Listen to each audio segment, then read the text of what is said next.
শুক্রবার মানে গুনাহ মাফের আরেকটা সুযোগ। হে আল্লাহ, আজ শুক্রবার, গুনাহ মাফের দিন।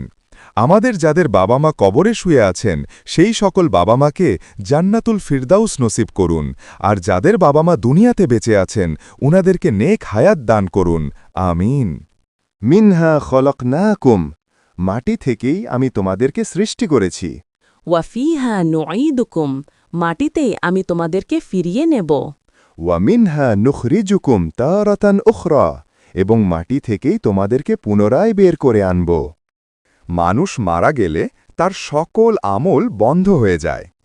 3টি আমল ছাড়া দান সাদকা যা সে করে গিয়েছে, সুসন্তান যে তার জন্য দোয়া করবে, উপকারী জ্ঞান যা সে অন্যদের দিয়েছে।